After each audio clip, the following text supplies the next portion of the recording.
Welcome back. We are talking today about the Preppy Handbook, which is celebrating its 45th birthday this year. And with us now is the president of the Preppy Handbook Fan Club, Dr. Matthew Longcore, who is... Thank you for promoting me to president. Ph.D. Yes. And what is your day job, first of all? I work at Yale University, right That's down right. the street. Okay. Right down the street, yes. So how did you get involved in just being a big fan about the Preppy Handbook, which, by the way, for those who don't know, it was sort of like the Bible of how to dress in the 1980s. Yes, it was. So I am a child of the 80s. I grew up in the 80s in Westport, Connecticut. As did I. Yeah. And this book was very popular, and I actually chose my college based on it. I went to Trinity College in Hartford, which is mentioned. Very preppy, yes. One of the preppiest colleges. Yeah. And then in 2008, I started this fan club on Facebook. I said, you know, there's got to be a few other people out there who also love this book and for whom it was influential. It helped me choose my college, so I thought that was a pretty big deal.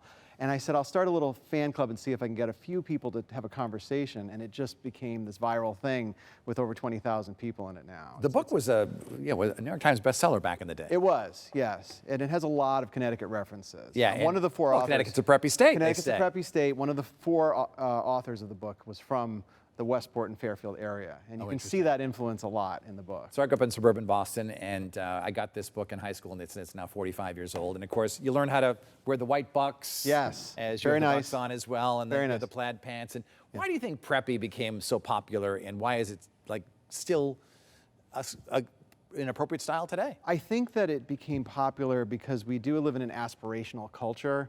It's very much that Great Gatsby thing where we aspire to be something greater than we are, and I think that it captured that. You know, it's this old money aesthetic, it's this timeless classic thing, never goes out of style, and I think that people want to shine up and polish their newer money and make it look old, kind of, and I think that's just a timeless thing that goes back to, you know, being kind of a new country with a very aspirational ethos. The American dream is very much about aspiring to be something bigger than we were in our place of origin, whatever our place of origin may be. And you're also the creator of Ivy Style. Tell me about that. Yeah, so I'm actually, to be clear, the third owner of Ivy Style. Third owner, okay. So I am the creator of the Preppy Handbook Fan Club, but I am the editor and publisher of Ivy Style. I'm the third owner.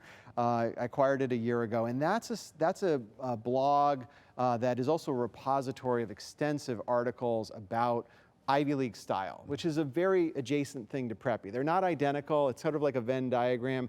Preppy, I would say, is more co-educational, whereas Ivy is more traditionally rooted in menswear. And back when the Ivy League was, before it went co-ed, the style of the 20s up until the 50s and 60s.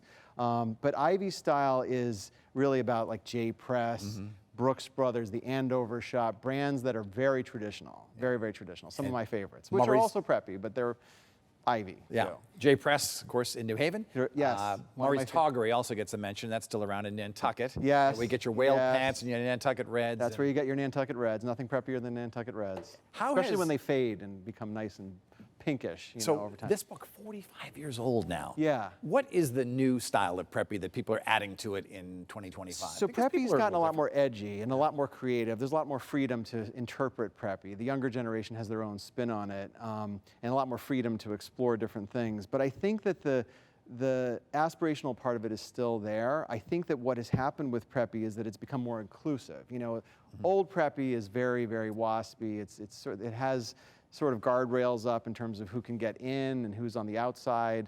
But modern day preppy is very inclusive and welcomes everybody. And you can see that in the ad campaigns that are geared towards a preppy audience. Brands like Rowing Blazers, for example, and others that make it a little more fun, a little more colorful, a little more edgy, but still with tradition always mixed in.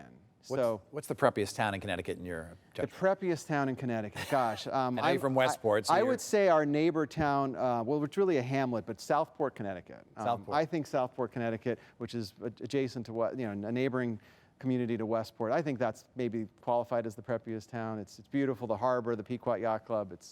It's got everything preppy. It's a preppy paradise. So I would say that's the one. Yeah. And how can people follow you and read your stuff? Well, they can follow me on Instagram. I have a Preppy Handbook Fan Club page. I have an Ivy Style page. They can follow me on Facebook. They can join the Preppy Handbook Fan Club, but you have to either be invited or request to be invited. So they'd have to contact me directly. And they can read Ivy Style, ivy-style.com. Great. Yeah. And what's the oldest preppy item you own and still wear? The oldest preppy item I own and still wear is probably a pair of Sperry's that I've had for over a decade, I think. Yeah. A decade. Which That's is a long nothing. time. Well, no. I have a Lacoste from high school that I still wear and fit into. So that's my kids make fun of me, but I'm like, and my wife, I'm like, it's still the same That's as you would buy today. I like your tie, Well, this tie is old, but not that old. but it's a good mattress. Yeah, it is. It kind of resembles the cover of the book. It certainly does. I'm wearing mattress pants. And we love them. And we both ended up wearing Bucks by coincidence. We didn't plan it. You have to be preppy, right? We got to represent. Yep. Dr. Matthew Longcore, we Yes, appreciate you being on thank the program. My Best pleasure. of luck. Good Thank to you for see having me today. It was a pleasure.